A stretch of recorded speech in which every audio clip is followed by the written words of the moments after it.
Hi, I'm Greta Moody, and I'm here with Emily Matthews, Miranda Hall, Christina Rotolo, and Emily Henkin. For the past 8 months, we, along with 25 other Bryn Mawr Upper School students, have been researching the history of the gym drill in celebration of this year's Centennial. To gather the historical facts, we looked through yearbooks, quills, communiques, and bulletins, and searched the archives for photographs and newspaper articles. Interviewing alumni and teachers helped us to complete the history and capture the spirit and essence of this event. The revolutionary idea of our 5 founders to have physical education for girls and to show the world the ability for girls to be strong, both physically and intellectually, helped to create this wonderful school tradition. As we share this Bryn Mawr story, our video captures only a very small portion of the history. However, a book containing interviews, notes, emails, and photographs will be placed in the archives for future Bryn Mawr students and alumni to see. I hope you enjoy our presentation. It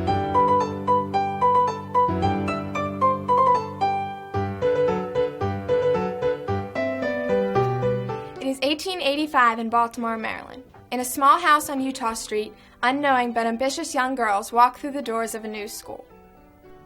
Focusing on the education of the girls and their development as young women, the 5 founders, Mary Garrett, Mary Gwynn, Elizabeth King, Julia Rogers, and M. Carey Thomas, are determined to provide girls the same opportunities as boys. News of the school travels quickly, for 5 years later, to accommodate more vivacious young minds, Mary Garrett builds a new school on the corner of Cathedral and Preston Streets. Parents, still somewhat reluctant to educate their young daughters, are impressed by what they see as they walk the halls of the new school. Greek statuary, beautiful staircases, and floors of classrooms, including a science laboratory, fill the school's space. Proceeding to the basement, a large gymnasium, complete with a running track and pool, generates much discussion as parents imagine their young daughters doing these sorts of things. Miss Thomas and Miss Garrett quickly point out that the very prestigious Dr. Alan Sargent, founder of the School of Physical Culture, the first school to specialize in the instruction of gymnasium teachers in the country, recommended the most innovative equipment and apparatus. Staring at the trapeze, climbing ropes, and rings hanging from the high ceiling, girls are convinced that they will be preparing for the circus. And without exception, each girl's eyes captured by the scaling ladders, leather horses, rowing machines, and parallel bars break away to look at each other, and then their own small arms, trying to comprehend the possibility of it all. Minds as well as bodies will surely be tested.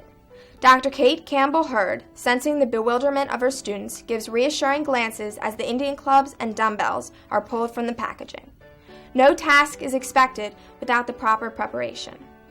How fortunate for the girls to have Dr. Hurd, not only Bryn Mawr's first medical advisor and physical education director, but the first in the country for private schools.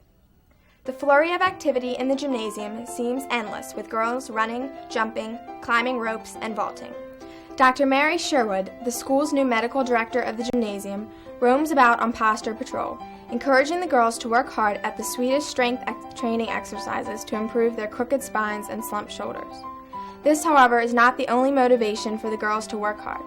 In the hopes of winning the Silver Gymnasium Cup for their class, girls support each other and push themselves as they prepare for the exercises that will be judged by their teachers. Great progress has been made in the gymnasium, and in 1904, the first wave of nervous girls, neatly dressed in heavy red flannel outfits, complete with bloomers, black tights, and black shoes, march into the gymnasium to showcase their talents in the first formal exhibition of gymnasium works. Eager to show the exercises and marching routines they have been practicing since January, the girls signal Mr. Fisher to play the piano. The music begins to flow, and girls maintaining perfect posture gently raise their arms to hold their balanced positions. As the music changes, the strength acquired during daily physical education allows the girls to effortlessly lift the dumbbells in synchronized patterns. The spectators are equally impressed by the gracefulness and timed accuracy with which each girl swings the Indian clubs. But the girls know that this is not difficult, for many have been practicing with milk bottles, often to the consternation of their teachers who hear the unexpected crashes. The air suddenly becomes still as the parallel bars are moved to the center of the floor. Mothers barely breathe as they watch their young daughters approach the apparatus with confidence and proceed to bend and twist and hang in strange ways while performing intricate acrobatic stunts and pyramids. The sentiments of the exhibitions during these years are best described in an excerpt from the 1914 Bryn Mawr. Having scared our good parents to death by our deeds on the apparatus, we proceeded to make them dizzy. The whole school marched and countermarched into points and zigzags and diamonds. Miss Elcock herself could not look at it long. Exhibitions would remain the same for the next 11 years. The open sky above the spacious courtyard provides for a beautiful setting for this year's exhibition, and girls willingly leave behind the dark and musty space of the gymnasium. Miss Edith Hamilton, the school's first headmistress, who affectionately refers to the courtyard as the garden, is pleased with the performance of the girls and her decision to move the exhibition out of doors. Mrs. Mary Ellicott, class of 1916, with the help of Mrs. Peggy Tallifer, reflects on this time. They decided they needed to have the girls out in the open air all the day. Mrs. Mary Ellicott, who was 106 years old and Bryn Mawr's oldest living alumna, took us back in time to that Cathedral Street courtyard as we looked through photographs and listened to stories of the old school. And just like today, memories of friends and special moments are never forgotten. Oh, and important thing was, when you did things, you did them with your best friend. And if your best friend was not tall enough or too tall, and you had to stick with somebody your size, and you really felt that was, too bad. Was someone picked to carry the banner in the banner march? Oh, that was very important. Very important. Yes. Yes. Did you ever carry the banner? Do you remember? Well, they usually didn't give it to one person. They took turns. It was very important to carry the flag. So it was a great honor. Oh, yeah. One of Mrs. Ellicott's most cherished memories was the day Miss Edith Hamilton, who was very keen on perfect posture, announced to the entire school during an exhibition, "Look at Mary Gould. Look how she holds her shoulders back." The passion with which she shared this story and all of her stories of friends, teachers, and carrying the banner revealed her deep love for the school. The Cathedral Street courtyard is buzzing with energy and excitement, but this time it's not for the gymnasium exhibition. Basketball is being played, and Miss Rosalie Hammond has just stolen the ball from the St. Timothy's Center. Since its inception in 1902, the first two schools to compete interscholastically in the country are once again vying for the Silver Cup. We are honored that Mrs. Rosalie Oster, who graduated in 1926, took the time to share with us her stories of the school, basketball, and gym exercises. So I'm the only one left. Out of my class at Calvert School and out of my class at Bryn Mawr. Isn't that sad? I think so. But I'm 95, so I've lived a long time. So did you perform in gym drill? I guess we did, yeah. I'm sure. I guess we had to, didn't we? Yeah, I think so. I think we did have to. Yeah. But I think we wore, if somebody was asking me that what we wore, I think we wore bloomers and a thing at the top that said BMS. It was a white thing. We didn't have any red colors or queer colors then. I understand they did have red ones after that. What do you remember about just the physical activity that you did back then? Basketball? Or gym. just any kind of exercises? I was on the basketball team from the very time I was about, well, I was about, I guess I was not 12, because I was on the team. I was good. I was the jumping center. I was very tall, see. Oh, wow. It's a very important position.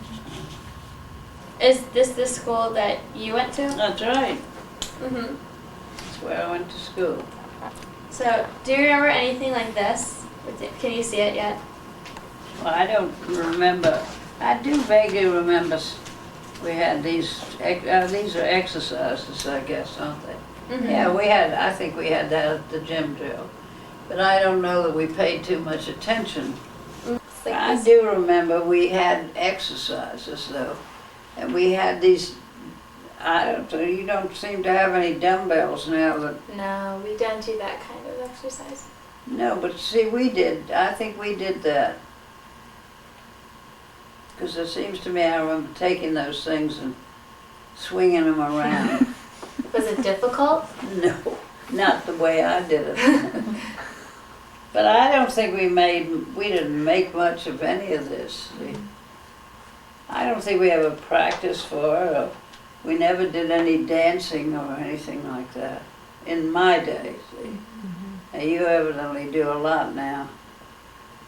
You do all those dances. Mrs. Oster kept us laughing with the story she shared.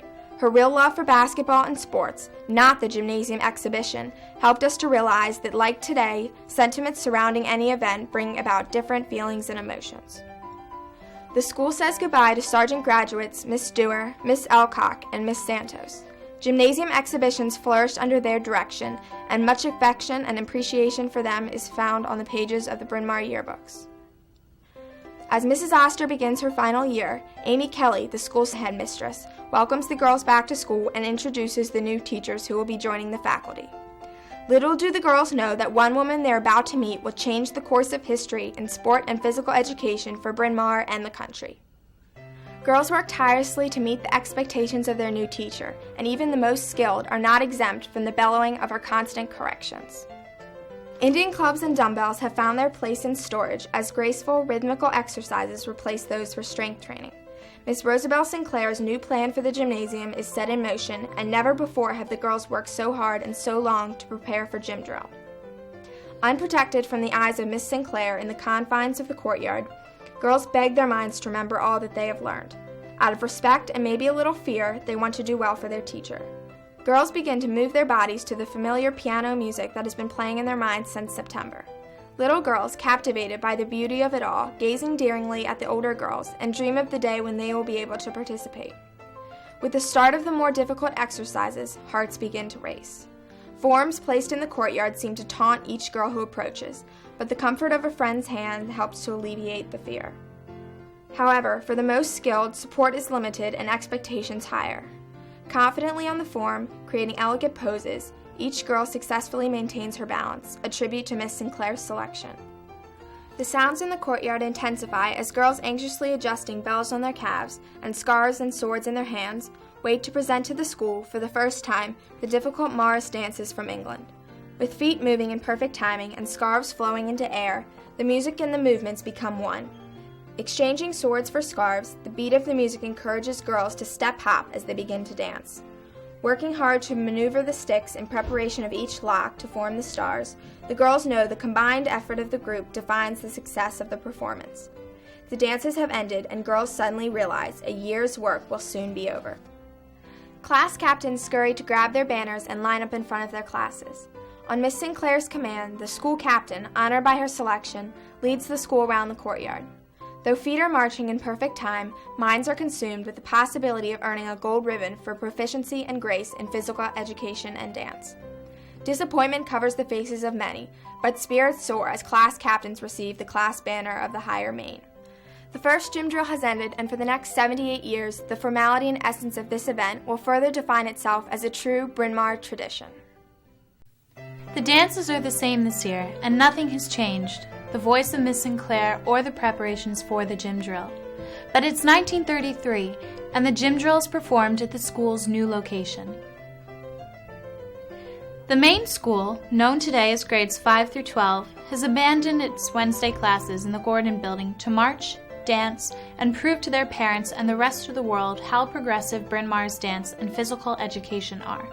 With Miss Margaret Hamilton, the school's headmistress, looking on, fathers and mothers line the field, and younger classes squint in the May sunlight. Younger girls look on with admiration and wonder as the older girls become dancers of another time and nationality, in intricate forms and with delicate precision. The youngest girls are confused as to why boys are dancing in this event, but the older girls know that they are just dressed for the difficult English Morris dance, which was originally performed by men. Imagine the chaos and confusion when in 1939, Miss Sinclair is kept in England due to the war. Girls quickly realize they are in good hands, and at the completion of the gym drill, graciously thank two very important people. The 1940 quill reads, "Success of the gym drill may be attributed largely to the splendid work of Miss Briggs with the able assistance of Miss Pugh and the enthusiasm of the whole school." Miss Pugh not only influenced the 1940 gym drill, but her impact as an athlete has lasted through to the present-day school.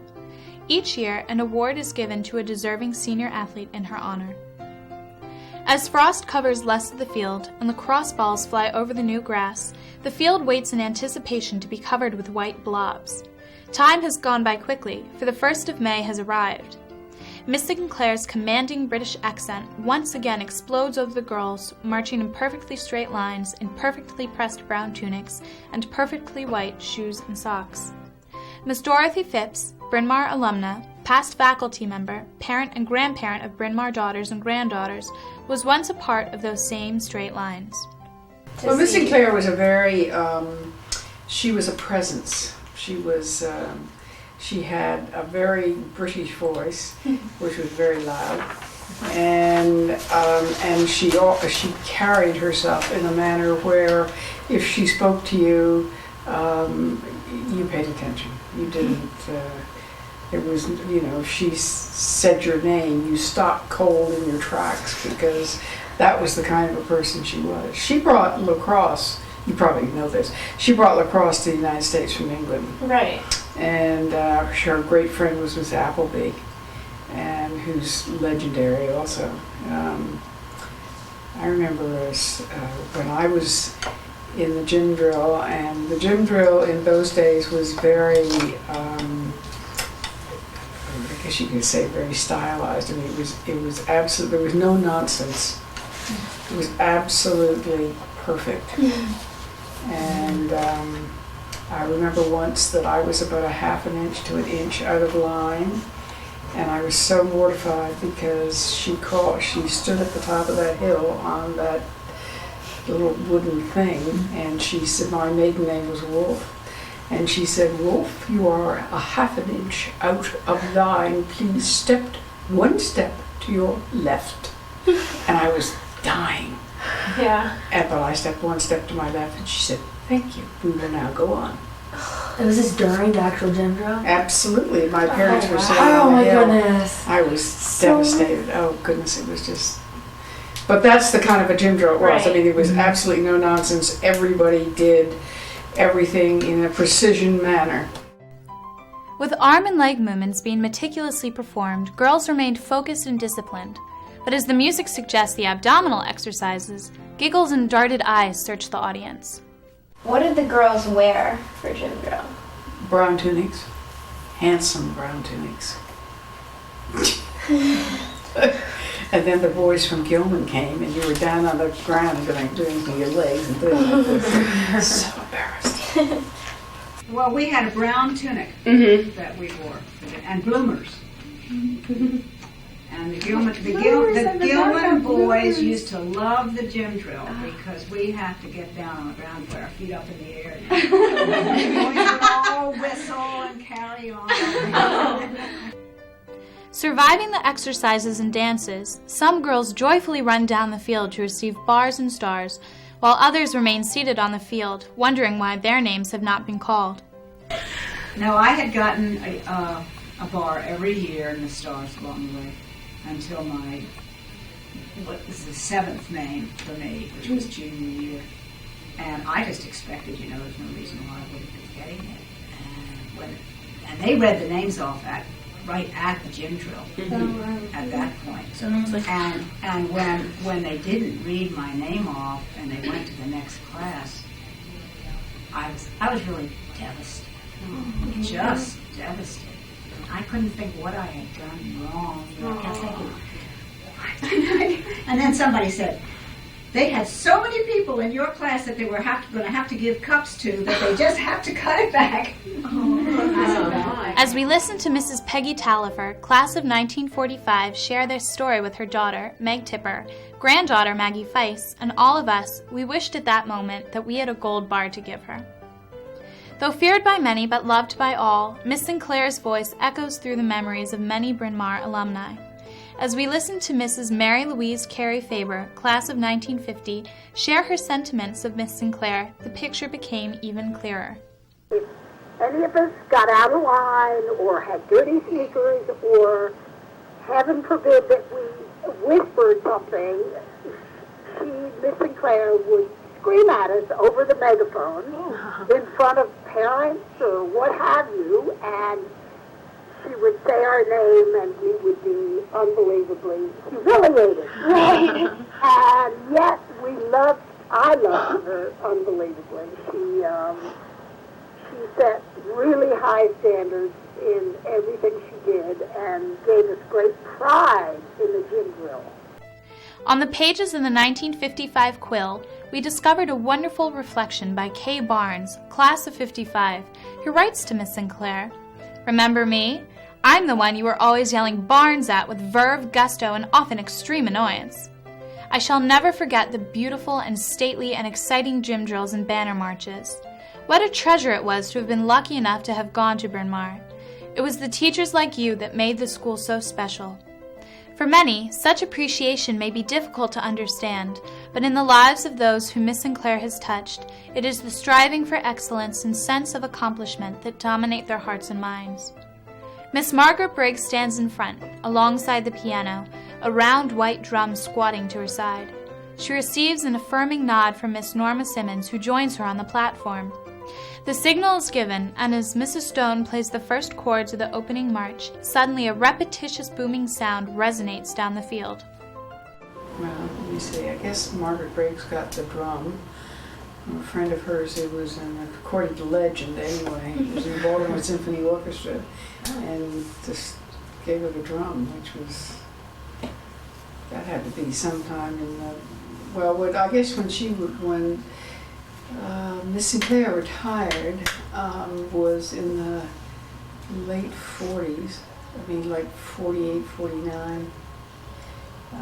And Margaret Briggs took over as head of the gym department, and that would have been something in 1950, 49, 50.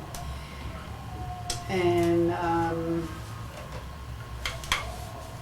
so it had to be the early 50s when they got the drum, and then Marge Wagner and Briggs were great friends, so that probably all just evolved. The girls are very aware of Miss Sinclair's presence as they march onto the field in straight lines and formation. As knees lift, perfectly white tennis shoes reflect the sun's light, surely pleasing to her eyes. The exercises surprise her as she watches for the first time without a clipboard in hand. Girls fly through the air as hands land confidently on the horse, and those waiting to vault, fists clenched tightly by their sides, find comfort in the cheers of classmates. Having finished the English, German, and Scottish dances, girls eagerly proceed to the back of the field to prepare for the banner march. Time seems to stand still, if only for a moment, as Mrs. Stone strikes the first few notes of the triumphal march from Aida. Miss Briggs, sensing the rhythm of the music, gives the forward march command. The first maid looks to the school captain with trust and admiration, knowing she will guide them and the entire school down the field with confidence and pride. One can imagine the quickly beating hearts of the youngest girls of the first main as they wait, for the first time, to hear if their names will be called for bars and stars. For many, congratulations from Miss Van Bibber, the school's headmistress, will have to wait another year. As the banner march begins, banners held high by each class captain are surrendered, but the reward of the higher main's banner quickly fills the void. Proud parents, standing and applauding for their daughters, receive both relieved and cheerful smiles. But the 8th main draws the largest ovation, as parents filled with emotion clap lovingly for the daughters who will soon be wheeling off into their future. The day has been a huge success, and Miss Sinclair knows that she has left the gym drill in good hands. But how could things be any different? After all, Margaret Briggs was once her student, and she had worked by her side since 1933. So Roosevelt Sinclair persuaded her father to send her to school, the Chelsea School, which was for physical education, where she had gone in England.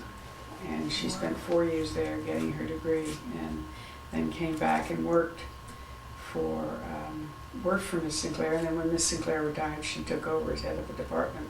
Mm-hmm. But she was a wonderful, funny woman.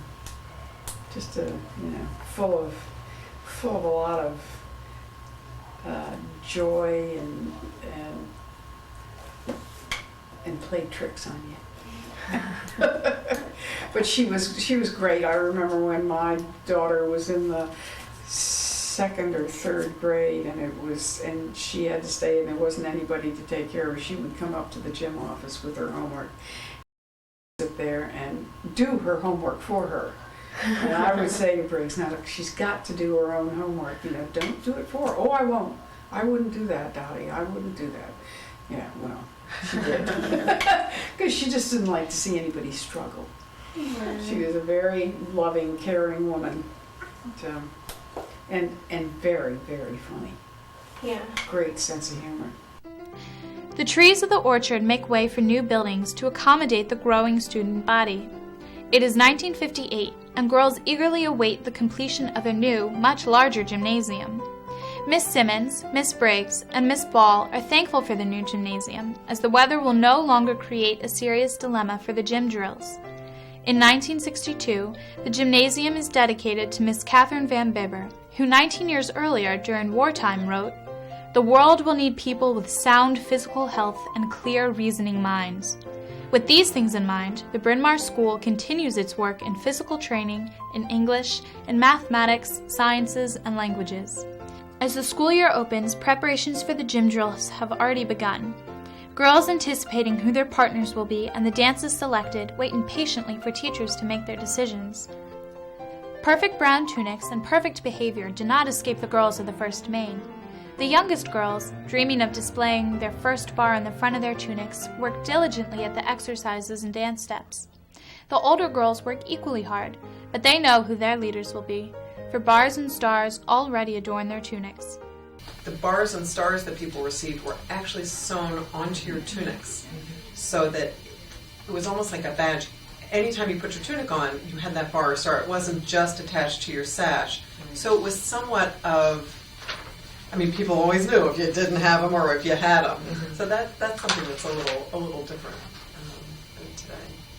That's true. I was talking to someone not a week ago who said that she is still sad that she never got a bar or star. So she had a naked uniform, a naked tunic. Yes. The girls are not the only ones preparing for the gym drill this year. Teachers are preparing for the faculty show as Mrs. Santos Welford Randolph instructs them in the use of the Indian clubs. You can imagine the enthusiasm of the girls as they watch their teachers make daring attempts to swing the clubs. Miss Briggs, proud of the work the girls have done again this year, is watching the gym drill with sheer delight. The marching and exercises have gone beautifully. As she calls for the forms to be brought to the center of the field, a strange energy falls over the spectators. Parents, teachers, and students feel the excitement of butterflies in their stomachs as the look of concentration upon the girls' faces deafens the crowd. Benches have never seemed wobblier than at this moment, but the grace and beauty with which the girls perform helps to allay many fears. The youngest girls, equally matched for size, steal the hearts of the audience as they dance for the first time on the huge field. The girls of the 8th Maine, eager to head out into the world, make their final appearance in peasantry dress.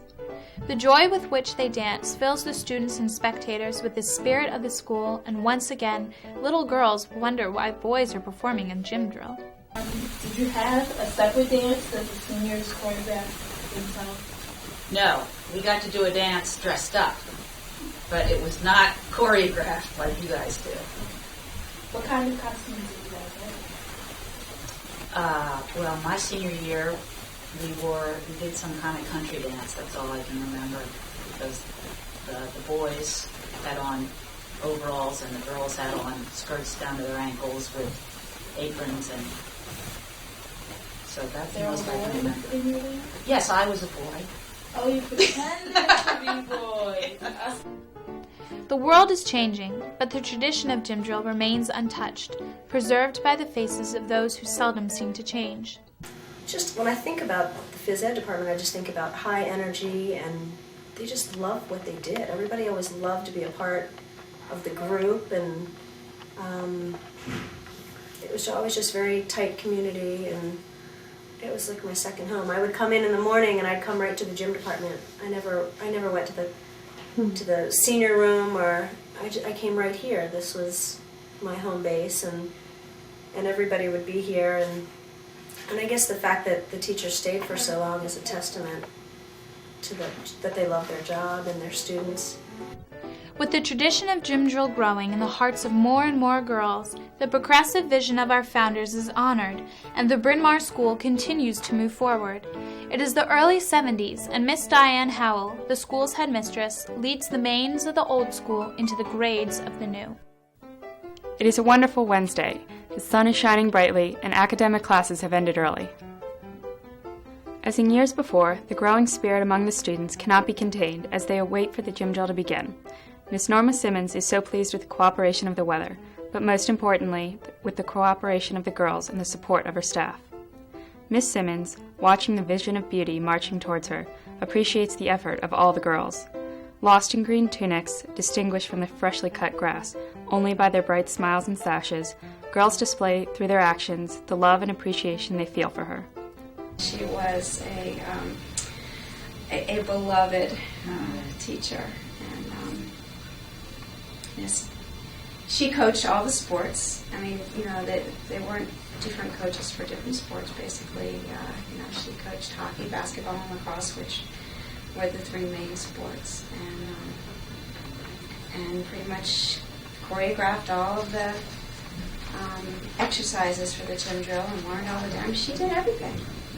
And devoted her life to Bryn Mawr. One can imagine the feelings of Miss Simmons as she read these words of Kirsten Schlanger in the 1976 quill.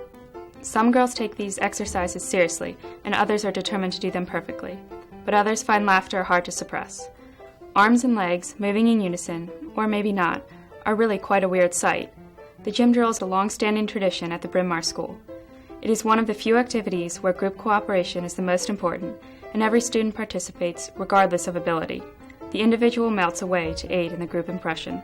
And was gym drill generally viewed by your classmates as a task or more of a celebration? Like, did they weren't looking forward to gym drill, or did they?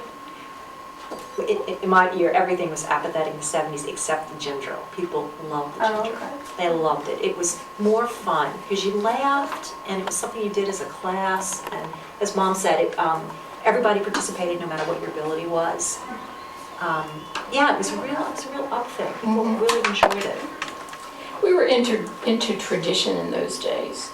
Our Christmas, we had a Christmas pageant that's very different from yours. So that this was a real part of our heritage, because we were patterned after a little English country school. The 70s not so. I mean, we were doing all kinds of different wild things, but there was something about the tradition of the gym drill, and everybody could laugh themselves. That's probably the only time you could. It was fun. It was fun. Did you love it? It wasn't my favorite thing. No, sometimes it was okay, but it wasn't my favorite experience or remembrance. Waving her arms to keep the tempo alive, the energy of Miss Simmons bursts from the platform to the girls on the field. With the pounding beats of the piano and the rhythmical shakes of the tambourines, no step is lost from beginning to end. The rain is pouring and there is no end in sight. Not knowing if this has ever happened before, girls are determined that a year's work will not go unnoticed. Spirit and energy abound in the walls of the gymnasium.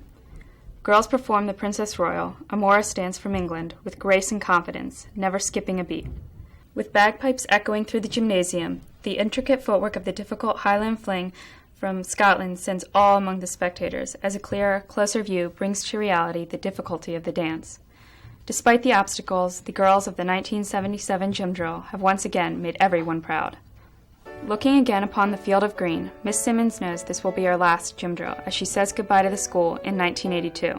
We appreciated Miss Simmons sharing her stories with us about this time. Do you have a most memorable part of gym drill? Do I have one? Yes. You're my last one. What happened? Well, they just honored me with quite a few things, and a lot of my old students came back, and it was special. It was very nice, and I appreciate it. Did you have a favorite part of gym drill, like one of the dances or or one of the banner marches or something like that? No. I enjoyed them all. I enjoyed my teaching. And they had some wonderful students. Well wishes are abundant for Miss Simmons, for her kindness and care touch the hearts of many. Gilly Babb, class of 79, shares her memories of Miss Simmons. But Miss Simmons was head of the athletic department. Beloved. You liked her? Oh, like is an understatement.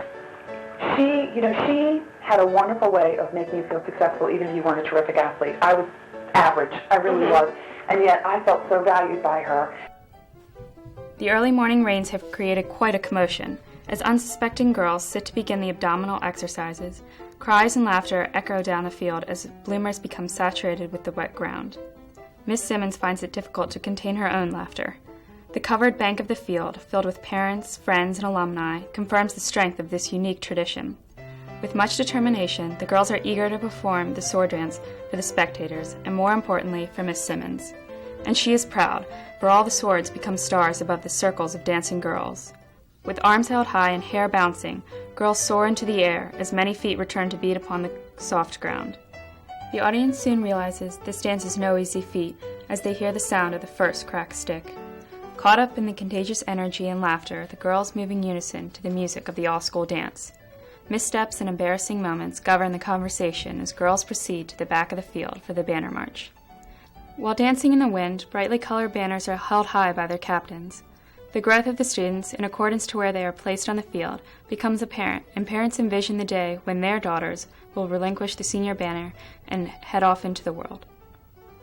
Whether accomplishment felt for a year near completion, or excitement for the year to come, the passing of the banner symbolizes new beginnings, leaving students elated. The Bryn Mawr School celebrates the school's centennial in 1985. Miss Mann, the athletic director, and Miss Glose, dressed in old-fashioned garb, take students back in time to the dance classes of the old days. With joy in their eyes, alumni, dressed in gold and white, march down the field in the first alumni march. And much to everyone's surprise, Miss Simmons has not only returned, but will lead everyone in a dance. And how wonderful for the school that 4 headmistresses sit together to enjoy this special performance. The gym drill of the late 80s continues to captivate the audience, much to the appreciation of Miss Kit Chiapparelli.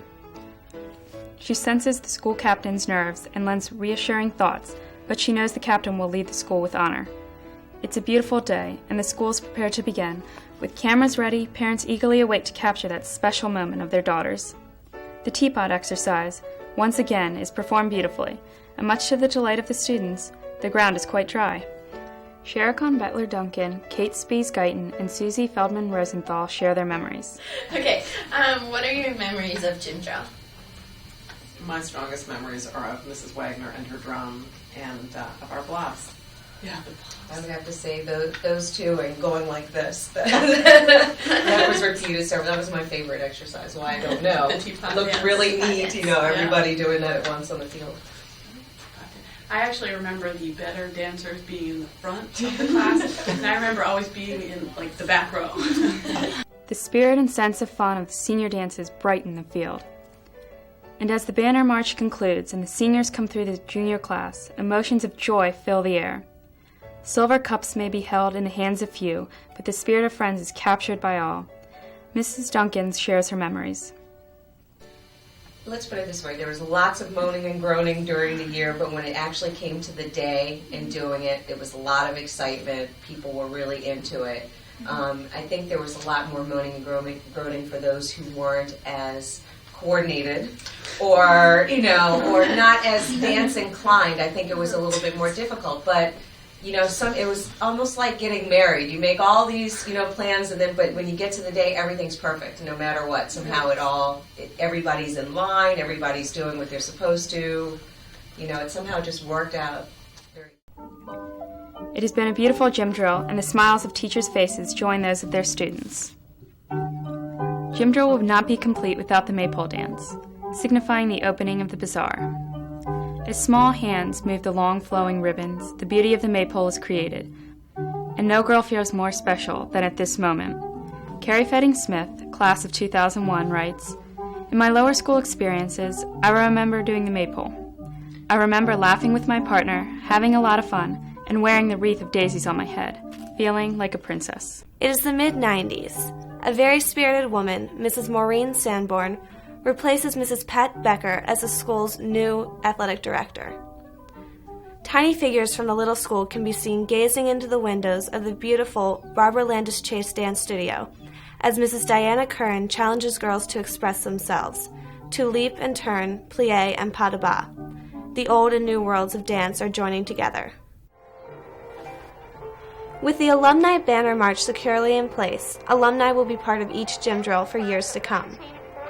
As girls line up for gym drill, several are wondering what everyone will think of their opening dance. Nerves are evident as Miss Curran asks the girls to take their opening positions. As the first beats of the music begin, parents and alumni sitting on the bank turn to each other with questioning looks. But these expressions quickly relax as the entire school moves across the field in waves of beauty as the music of Enya spills from the speakers.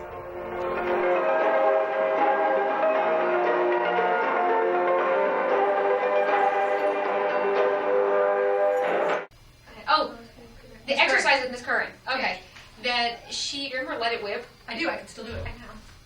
So, but the exercises were very much still like, you know, the teapot and the just calisthenic kind of things. And she, you know, brought in the dance aspect. And I just remember being like, this is so cool, gym drill's new, and like the same thing with the... Cheers are loudly heard as each class runs onto the field to perform their ethnic dances, but no cheer is more enthusiastic than that of the 10th grade. For the first time, the colorful movements of African dance explode onto the field, never ceasing until the last booming beats.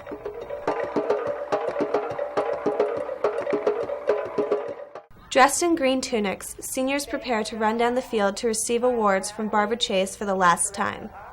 As I look down the long expanse of green to Mrs. Chase, some are wondering, am I going to make it if my name is called? I don't know if I can run that far. Laughs and cheers are heard as some of the less athletic, but nonetheless beautiful dancers make their way down. As the diversity of the dances increases and the traditional components of Miss Sinclair's plan maintain, the sea of green melts into the past, replaced by the individualized sashes of the future. Georgie Fetting Smith shares how she sees these changes. Well, first of all, I think you have to change. And the art is how you change. And the beauty is what I said before, this idea that you can somehow bring together the tradition with change. But clearly, women are able to use their bodies in ways that they could never use them before. And that should be celebrated. And I think the diversity of the school should be celebrated. I mean, that is something that we're proud of at Bryn Mawr. And so you're going to bring in dances from many more cultures than you did when I was at school, when my mom was at school, when my great aunt was here. I mean, you know, Bryn Mawr wasn't always perfect in its acceptance of differences. And to me, that is just at the very heart of what it does so beautifully now. Senior dances take on a whole new meaning as girls, like those before them, come down the steps of the little school, each one signifying a step closer to graduation. The excitement of performing a dance that reflects the sentiments and personality of the class leaves parents and faculty on the edge of their seats. Yes, ours was inspired by our Laserdisc player that we had at that time in the senior room, and the only Laserdisc that we had was a broken, scratched copy of Saturday Night Fever, and it only had like 4 dance scenes that it would play, and we kept it running 12 hours a day, and so we did our dance off of that.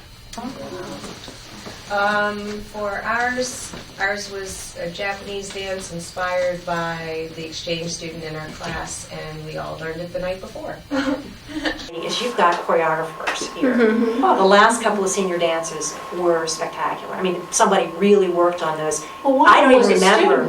Wasn't Well, that's what I said, all there's still- student choreographers, yeah. but we didn't have, I mean, I did a lot of dance when I was here, but I really couldn't have thought of choreographing something that really interesting. I mean, 3, 4 different songs changing, and then obviously you all had practiced it. You know, that senior dance has taken on a lot more, much more sophisticated than what we had. I don't even remember what ours was. And it's good. Seniors head back into the little school to change out of their costumes, and classes form circles around their blobs in preparation for the all-school dance, the last dance of the gym drill. Spectators are given one final view of the entire school dancing together. Marching down the field for the banner march, classes separate by the turn of their class captain's banner, creating a path for seniors to receive their awards. The school's headmistress, Mrs. Rebecca Fox, and the all-school captain warmly greet each senior who has earned a bar, star, paperweight, or silver cup. Dedicated to our future and the tradition of the gym drill, our physical education and dance teachers help us to remember the past and challenge us to move into the future. It is 2003, and our new headmistress, Mrs. Maureen Walsh, has quickly embraced our school's tradition. I know when our current headmistress, Maureen Walsh, had just accepted the position of headmistress, she felt as if the year before she started here, she really needed to see gym drill for herself. And she came down from New York, where she was head of the lower school from Pelly Prep, and she watched gym drill from up on the hill. And the whole search committee knew that they had found the right person, because without knowing a student on the field, Maureen watched the students passing the banner from year to year at the end. I mean, she had tears in her eye. I mean, we knew she got it. She got the meaning of the banner march and of gym drill. As final clips are played from the 2003 gym drill, lasting memories of alumni will be shared. As the march from Aida begins, emotions swell in the hearts of alumni. Judy Devlin Hashman, who 50 years earlier could be seen crushing her opponents on the badminton court, reflects on the alumni march at her 50th year reunion in 2003. Well, it brought back a lot of memories, obviously. I mean, the pomp and ceremony, I think it's a highlight of everybody's year, the Grand March of Aida. I can never forget that little bit of music. It's sort of ingrained in all of us. And strangely enough, both my sister, who graduated 4 years before me, and myself, we've been on radio programs where they ask you for your 10 most favorite pieces of music, and we both, without knowing it about each other, we both chose the Grand March of Aida because it just is Bryn Mawr School. So it's a spine-tingling memory. Really, we, I think, for the most part, got wrapped up in the marching and the all being together and doing one thing. And even looking back on it, I think that common experiences are the things as an alum that you remember the most. You have a specific class where you like a specific teacher, but not everybody would have been involved in that. And everybody did gym drill, and everybody had to be there on the same day, painting their shoes with shoe polish and doing the same stuff. And so, yes, I really liked it in that sense. You know, in the early 60s, the numbers of kids in the school began to increase. So that's when it becomes difficult to make things. I mean, it's not the U.S. Army or the Marine Corps, you know. So. No, it was. I mean, they got mad at you when you didn't know your steps. Yeah, same now. Especially like the week before gym drill. In fact, it used to be gym drill was held on one day in the afternoon. Did it used to be held? Yes. And the Bryn Mawr Bazaar was held on another day. Yeah. Which, is this on? These guys deserve 2 days off, not just one. I agree. Yeah.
the 11th grade class captain, Claire Kaplan. There's a tradition of the senior, when you do the practice, the senior doesn't let go of the pole. And you people had elected. Oh my gosh, I remember that. Who had never experienced the tradition and didn't really speak a ton of English. No, she's Spanish. So she marches towards me, and I'm holding onto the pole, and we had a struggle during rehearsal. I was like, I don't give this to you. I remember people I do not yelling. give this to you. I remember people yelling at her too. And everybody was yelling, and I let go for a second, and my whole class was like, oh my god! And I was like grabbing the pole back. And that was too bad. I forgot about that. Wait, Why aren't you supposed to? Because you don't give them the banner until the real gym drill. And that was practice. Carrie Fetting Smith wrote, Bryn Mawr prides itself on tradition. I think gym drill is one of the great old traditions of the school. Dance class is a time to forget the dramas that fill our stressful lives and just relax and exercise and move and have fun. Gym drill celebrates exercise, school unity, and a belief in honoring tradition and the people that helped found this great place. Back then, it was considered exercise. It helps us remember how revolutionary our founders were.